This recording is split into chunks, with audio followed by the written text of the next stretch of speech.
Alright, how are you doing? I am Colin and this is Shineautomotive, and this is part 2 of the Honda S2000 restoration stroke rebuild that we're doing for a customer. And in the first episode we found out that it was a little bit more rotten than I thought, and even so later on in the video I really thought the crash bar and the subframe was alright, but guess what? I was terribly wrong with my diagnosis in the first video. What I had to do as well was put 2 rear chassis legs in the previous video and a full boot floor, which was a mammoth task, but a massive thank you to JW Fabrications that made us the actual form for the boot floor. So what we're doing in this video is just carrying on rebuilding the back end and jumping on to getting the rear arches fitted. But then when I removed the outer skin of the arches, I found that the inner skin of the arches was not there. So this episode we're just pushing on, getting everything sorted. So what I'm moving on to now is fabricating these brackets that hold the back of the bumper in place, that they just go underneath the tail lights, which you can't get anymore. So I had to fabricate these little claws that hold the top of the bumper in place. And in all fairness, I was well impressed with them. All the welds, we're getting all that seam welded up in this one as well, and fitting the bumper countless times, putting the bumper on and off, making sure all the lines, all the gaps, everything looks right. Because if you don't do it in this stage, when it comes to the final bit, it looks terrible. And this is a bit where I said, oh yeah, rear crash bar is fine.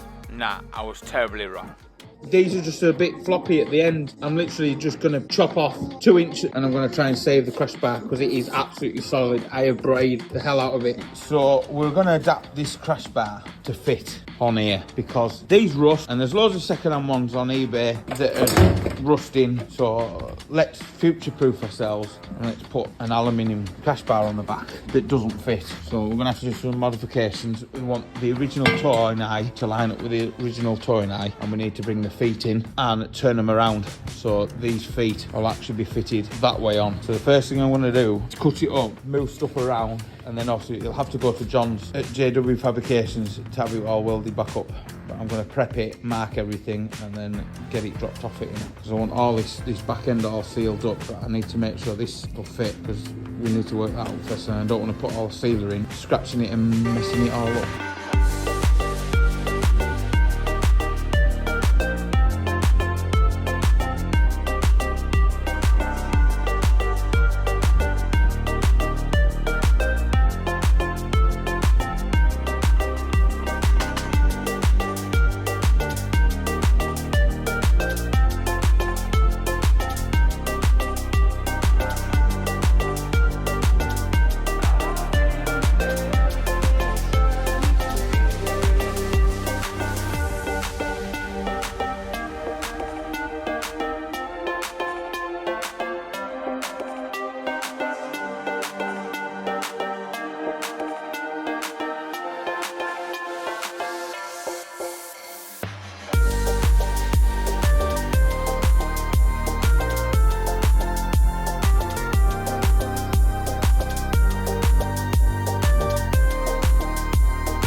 So if you've got this far in the video and you're enjoying it, why don't you think about subscribing, because that helps us a lot, and sharing the video and giving it a like. If you feel like you've got value from this video, I'd appreciate that back from you. Anyway, let's just carry on, Mr. Waffle.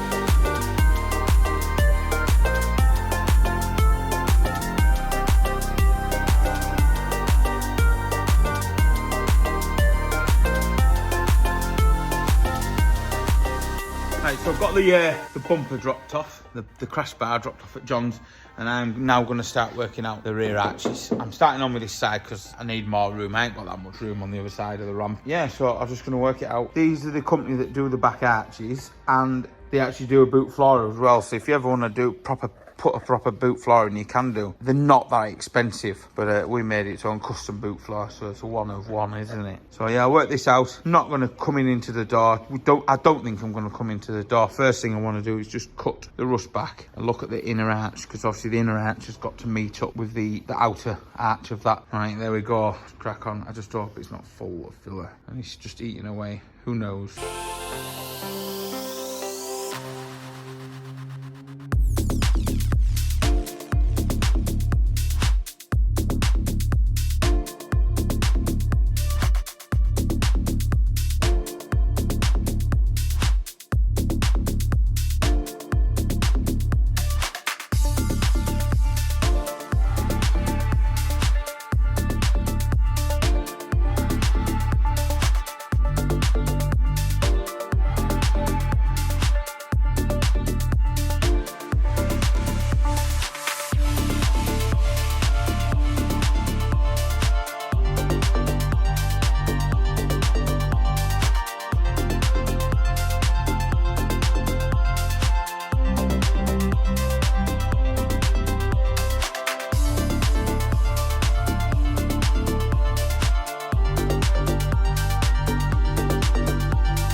So I'm just cleaning out the edge bit to see how far we're gonna have to plate up to here, but the floor section, when we were having a clean and a tap around before, was solid, but then the hammer has just gone through there. Look, it's just, there's nothing left of it, it's so thin.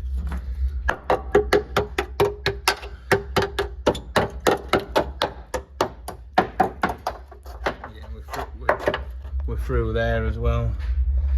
So we're gonna have to chop all this out, chop it all out, put a piece in before I even think of putting this arch in now, but that edge is coming up nice, so we can get that nice and straight and clamped up to meet with that arch there. But yeah, we're gonna have to do some work in here. This is cleaned up all right, which I know this will clean up.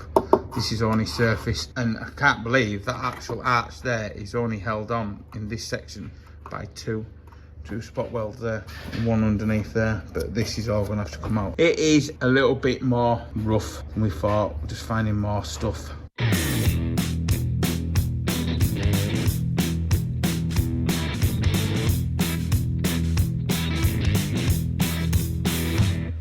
Got a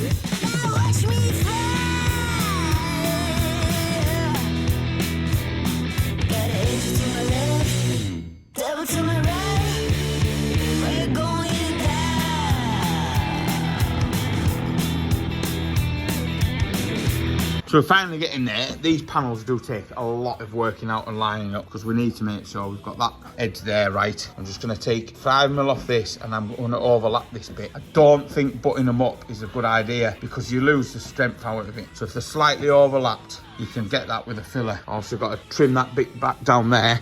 But in here, this will all get meated up and then I'll cut this back. So I'll make sure this all meets up right all the way around with a bit I've put in. But I've stopped here because I want to put this in first and then cap the end off. So before I start putting this in, we've got to treat all the inside and I need to get this dressed back to some steel, and the floor is rotten in the back, so I've got to take all that out. So treat up behind here, let that dry and then get it all sealed up in the arch, all the dust blown out with the airline, all that sort of stuff. Nice.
So we've had a really good smash round this subframe, and what Lewis is doing now is applying some rust cure.